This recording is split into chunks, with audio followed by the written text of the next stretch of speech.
नमस्कार, मेरा नाम आलोक है। आप लाइव स्टीज देख रहे हैं। देखिए, हमारे साथ न्यूज़ रूम में मौजूद हैं राणा रंजीत सिंह। जाति में समझ ही रहे हैं, सिंह हमने लगा दिया तो राजपूत हैं, प्रदेश सचिव हैं और तिरहुत प्रमंडल के प्रभारी भी हैं एआईएमआईएम पार्टी के। एआईएमआईएम पार्टी इस साल मजबूती से बिहार में चुनाव लड़ेगी।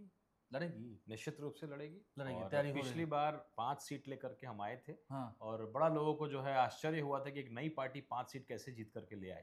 और इस बार निश्चित रूप से सरकार में इतनी सीटें हमारी आएंगी कि बिना एआईएमआईएम के सपोर्ट की कोई सरकार नहीं सरकार नहीं बनी तो पिछली बार तो 5 में से 4 ले गए थे आरजेडी के लोग। बिल्कुल, वो तो देखिए राजनीति का स्तर जिस तरीके से गिर रहा है ये सबके लिए परेशानी का बात है। आरजेडी के भी कई विधायक टूट गए, भाजपा तक के विधायक टूट रहे थे कि लास्ट में जो है अमित शाह जी को लगना पड़ा और वो जो अविश्वास के समय उन्होंने बचाने का काम किया। तो अब सिद्धांत विहीन राजनीति हो गया, लेकिन हमारे विधायकों को तोड़ा था। जनता आज भी हमारे साथ। लेकिन ठीक है, जनता आपके साथ है। असदुद्दीन ओवैसी को लेकर खबर है कि वो बिहार आ रहे हैं 4 मई को, इसी रविवार को बिहार आ रहे हैं। अभी तो देश में ऐसे तनावपूर्ण माहौल में क्या कह रहे हैं, क्या स्टैंड है आपकी पार्टी का? देखिए, आप धर्म पूछ के मार रहे हैं, क्यों मुसलमान के साथ जाएगा भाई कोई?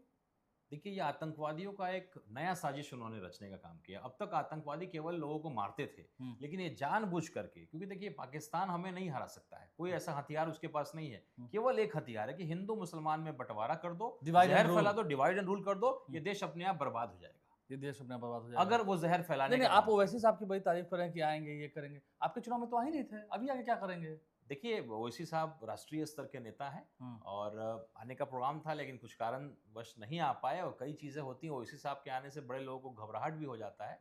इस बार उनका संदेश देने का काम वो करने जा रहे हैं कि हमारा देश एक है। इस बार किसको घबराने आ रहे हैं? देखिए, देश को एक करने आए हैं, ढाका में आ रहे हैं। ढाका में आ रहे हैं और एक मैसेज देना चाहते हैं देश में कि हिंदू मुसलमान सिख ईसाई सभी लोग, जब बात आतंकवाद की आएगी तो हम सब एक होकर के अपने देश के साथ, अपने देश की सेना के साथ, अपने देश के हुकूमत के साथ हम लोग खड़े हैं। और पाकिस्तान को चंपारण की धरती से गांधी जी के अंदाज में पाकिस्तान को ललकारने भी आ रहे हैं।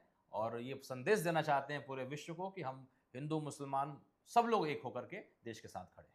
सब एक साथ खड़े हैं देश के साथ। लेकिन ओवैसी साहब की जो बातें होती हैं, खड़ी खड़ी होती हैं बातें, बिहार में आप लोग भी बीजेपी के खिलाफ ही हैं, तो क्यों नहीं कर लेते हैं? महागठबंधन इतना बड़ा बन तो रहा है, आप भी उसमें समाहित हो जाइए, समा जाइए। देखिए, हम लोग का दरवाजा खुला रहता है। गलती उन लोगों ने किया है, उन लोगों ने हमारी पार्टी को तोड़ने का काम किया है। वो नहीं चाहते हैं कि मुस्लिम की कोई पार्टी खड़ी हो जाए, क्योंकि एमवाई जो है उनका कमजोर हो जाएगा। लेकिन अगर बड़ा नहीं, वो तो ए टू जेड की बात करते हैं, फिर एमवाई पर बात करना और काम करने में अंतर होता है। हमारा दरवाजा खुला है, हम नहीं चाहते हैं कि कोई ऐसी पार्टी बीजेपी की पार्टी जैसी सरकार में आए। नॉन सेकुलर पार्टियां जितनी भी एक मंच पे आए, हम तैयार हैं।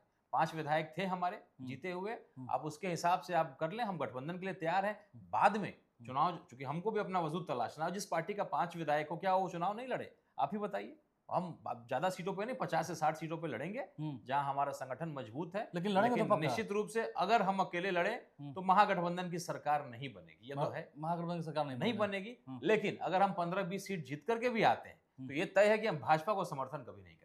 अगर समर्थन करने की तो महागठबंधन को भी तो नहीं करेंगे फिर आप? नहीं, महागठबंधन को इस बार भी करने को तैयार थे। हमारी पार्टी को जब तोड़ने का प्रयास किया गया, हमारे प्रदेश अध्यक्ष अख्तरुल ईमान साहब को करोड़ों का ऑफर मिला, मंत्रालय का ऑफर मिला, लेकिन उन्होंने कहा कि आप 4 को क्यों लीजिएगा, मैं भी आ जाऊंगा 5, मेरी पार्टी को मत तोड़िए, हम 5 के 5 आपके साथ खड़े हैं। आप सरकार बनाने की स्थिति में तो आ जाइए। अभी तो आतंकवादियों पर भी ओवैसी साहब का एक बड़ा बयान आया था, उन्होंने नाजायज औलाद तक कह दिया।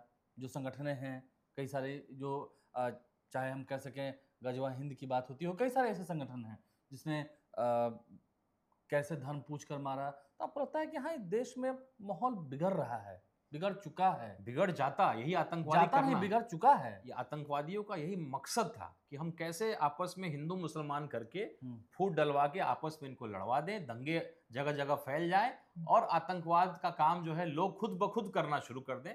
लेकिन ओवैसी साहब जैसे लोग हैं, अपने हिंदू समाज में भी कई ऐसे लोग हैं जो हम लोग ये कभी होने नहीं देंगे। तो बिहार में हुंकार भरने आ रहे हैं? बिल्कुल हुंकार भरने आ रही कि हमारा पूरा देश एक है और हमारे देश के सेना को मजबूत करने, देश की हुकूमत को मजबूत करने, कि हम देश में गृह युद्ध नहीं होने देंगे। बिहार में झंडा गाड़ने? बिहार में निश्चित रूप से झंडा हम लोगों ने पिछले बार भी गाड़ा था। 5 विधायक थे, 50 विधायक लाने का लक्ष्य है। अगला सरकार बिना एआईएमआईएम के नहीं बनेगा। इसी मकसद के साथ हम लोग अपने संगठन को मजबूत कर रहे हैं। तो मकसद क्या है, संगठन क्या है, वो हमने आपको बताया। बहुत शुक्रिया, आपसे बातचीत हुई। देखना होगा 4 मई को जब असदुद्दीन ओवैसी बिहार आएंगे, ढाका में उनका कार्यक्रम है, ढाका हाई स्कूल मैदान उनका कार्यक्रम है, क्या कुछ बातें रखेंगे। लेकिन हाँ, चुनाव तो लड़ेंगे बिहार में, और अगर गठबंधन नहीं हुआ तो महागठबंधन की सरकार भी नहीं बनेगी, ये भी तय है। हमारे चैनल को सब्सक्राइब कर लें, साथ साथ फेसबुक पेज भी लाइक करें। धन्यवाद।